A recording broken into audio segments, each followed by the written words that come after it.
So நவ்ஜோதி reporter political pressure தெரிஞ்சு கூட இந்த விஷயத்தை பற்றி ஆர்டிக்கல் எழுதுறாங்க.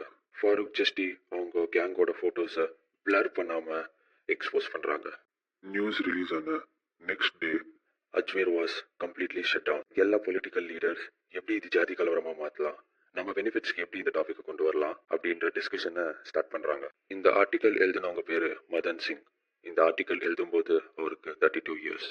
நவ்ஜோதி நியூஸ்ல இந்த போட்டோஸை போட்டு எக்ஸ்போஸ் பண்ணதுனால செப்டம்பர் 4th இவங்களுக்கு ஒரு விஷயம் நடக்குது. ஒரு தப்பான விஷயம் நடக்குது. இவங்க வேலை முடிச்சுட்டு வீட்டுக்கு போகும்போது இவங்கள ஒரு மாருதி வேன் ஃபாலோ பண்றத கவனிக்கிறாங்க. எப்படின்னா, ஒரு காலி ரோட்ல ஒரு வண்டி போகுதுன்னா நார்மலா நடந்துன்னு போற ஒரு பர்சனை கிராஸ் பண்ணி வேகமா போகும். ஆனா half an hour இந்த வண்டி மதன் சிங்கை ஃபாலோ பண்ணி வந்துட்டே இருந்துச்சு. என்ன நடக்குது அப்படின்னு மதன் சிங் திரும்பி பாக்குறாரு. அப்போ இந்த கார்ல 4 பேர் இருக்கிறத கவனிக்கிறாங்க.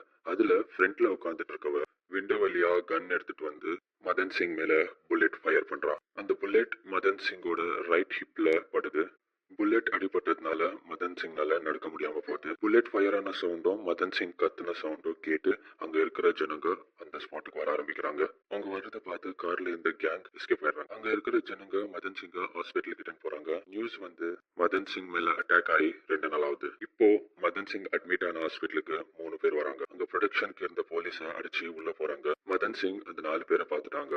அவங்க பேரும் ஆர்டிக்கல்ல போட்டுட்டா பெரிய பிரச்சனை ஆயிடும்ன்ற பயத்துல மதன் சிங்கா அவங்க படுத்தது இந்த பெட்ல வச்சு ஷூட் பண்றாங்க.